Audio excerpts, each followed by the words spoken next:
The 4 regions of Ukraine that are presently under Russian occupation are all set to hold referendums today on whether to officially join Russia.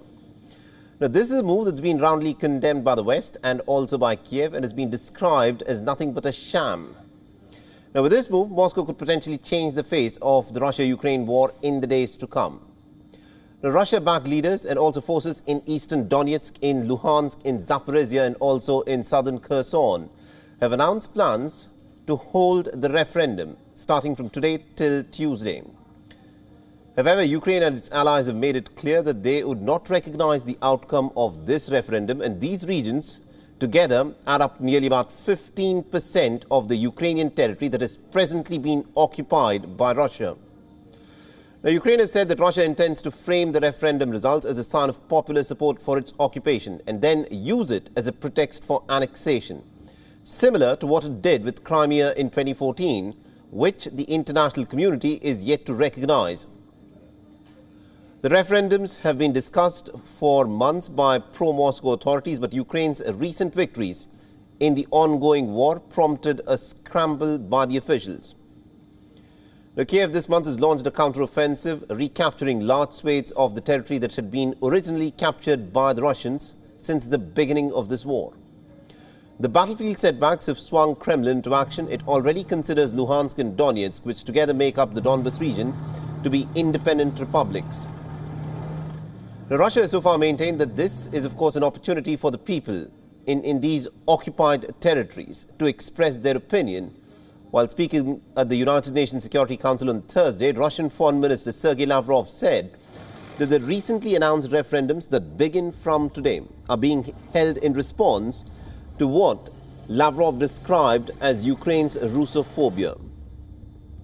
Апофеозом стало интервью господина Зеленского 5 августа прошлого года, который посоветовал всем, кто чувствует себя русским, ради блага их детей и их внуков, убираться в Россию. Уезжайте в Россию, сказал он. И мне кажется, вот те решения, которые сейчас приняли жители целого ряда областей Украины о проведении референдумов, это ответ на его пожелания. Now, the United Kingdom's intelligence has detailed Russian plans for an alleged sham referenda. The United Kingdom's Foreign Secretary has said that Kremlin will use these referendums to justify the eventual Russian annexation of parts of Ukraine. And by the end of this month, Russia's intention is, of course, to formalize the annexation of these 4 regions into the Russian Federation.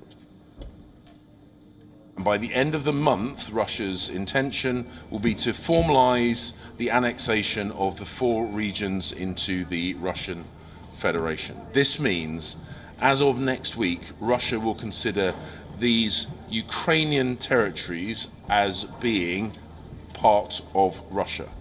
And they will claim that any Ukrainian attempts to retake their own sovereign territory will actually be an invasion of Russia. Of course, the UK completely rejects this characterization of the situation. Russia is acting to create the fake pretext for further military interventions. Meanwhile, the military and civilian areas of Ukraine's Zaporizhzhia and Donetsk regions received several airstrikes in the last 24 hours. A missile struck Ukraine's Donetsk region, killing at least about 6 civilians, including a teenager. Russian-installed separatists have in fact blamed the Ukrainian forces for the strikes on a marketplace in the center of the Donetsk city. While Russian forces also fired at least about 9 missiles at the southeastern city of Zaporizhzhia. Now, according to the regional governor, at least about 1 person was killed, while others are said to be trapped under the rubble after the building collapsed. Now, Ukraine's armed forces say that Russia has launched at least about 8 missiles, 16 airstrikes, and has fired 115 anti-aircraft missiles in the last 24 hours. Now, this sharp escalation in the fighting comes in the backdrop of Russia's referendums that are being held starting from today till next Tuesday in 4 regions. WION is now available in your country. Download the app now and get all the news on the move.